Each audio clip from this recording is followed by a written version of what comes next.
The third episode of the criminal drama Mobland on Paramount Plus began explosively, as the simmering animosity between the Stevensons and Harrigans was revealed. The rivalry between the families in Mobland veered closer to violence in Episode 2, but Episode 3 quickly demonstrated how lethal a conflict between the two factions could become. Kevin's house is blown up at the start of the episode, although none of his family members were present. If Tommy Stevenson didn't come back, it was the first shot in what might turn into a full-scale conflict.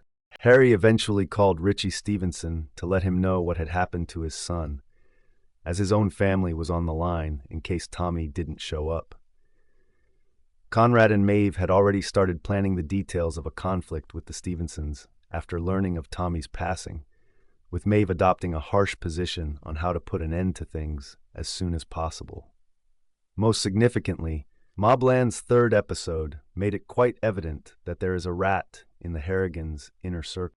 D.S. Fisk, Luke Mabley, and D.C. Musaka, Gemma Knight-Jones, find the body of Archie Hammond, whom Conrad killed in Episode 1 because they believed he was stealing from the Stevensons, as the episode comes to a close.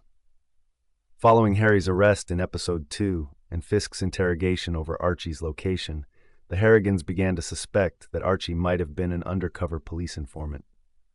In Episode 3, the situation worsened when Fisk and the others received an anonymous information regarding the location of Archie's body. Harry and his associates disposed of the body by putting it in someone else's coffin shortly before it was buried, and only the Harrigans and their trusty attorney, O'Hara, were present when Archie was murdered. This reduces the amount of individuals who are aware of Archie's passing, as well as the manner in which his body was handled. The fact that someone in the Harrigans' inner circle is trying to ruin the family business is becoming more and more obvious. And to be honest, a number of the main people have solid cause to do so. Brendan, the oldest Harrigan son, is viewed by his father as a failure and may be seeking revenge against them. Since Serafina is not a true Harrigan, her love for her father may be jeopardized by her hatred of Maeve, who despises her own existence.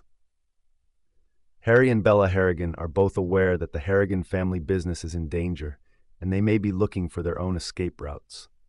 The identity of the anonymous caller is still unknown, but it was undoubtedly a significant individual. Since Tommy Stevenson's body was butchered by Valjean, Harry eventually forced the truth of how he died from him after a vicious beating. Eddie Harrigan gave Valjean $10,000 to take care of Tommy Stevenson, and he picked up the lads after they got away from the bouncers, according to Valjean, who had every reason to be honest. Tommy was dead from 50-60 stab wounds when he returned from leaving them at the club. To the surprise and approval of Maeve, Eddie was the one who actually killed Tommy. Richie's patience had obviously run out when he blew up Kevin's house and sent two masked assassins who were admittedly unimpressive to kill Harry and his family. Luckily, Tommy was given to his father Richie exactly as Harry had promised, although it's in a big trunk. Furthermore, he was able to deliver Valjean, the guy who killed Tommy, satisfying Richie's thirst for vengeance while avoiding the Harrigans. However, that truce might not last long. After 3 episodes, Bella Harrigan's exact intentions and reasons are still a mystery, making her one of the show's more enigmatic characters. She meets with Antoine, a Frenchman who is prepared to pay for the kind of access, particularly to the Prime Minister, that Bella's father can provide, as well as her father, who has strong ties in the government and other influential circles. For an undisclosed reason, Antoine recorded the entire encounter as evidence of her father's illegal activities. Therefore, the meeting was a trap of some kind.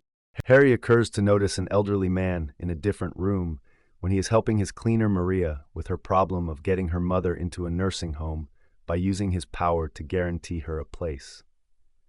He then experiences brief memories to his time spent in a juvenile detention center, when he was brutally beaten by an elderly guy who was a guard at the time.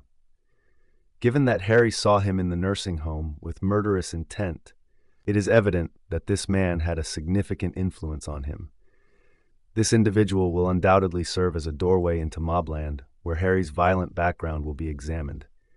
Thank you for watching. Please subscribe.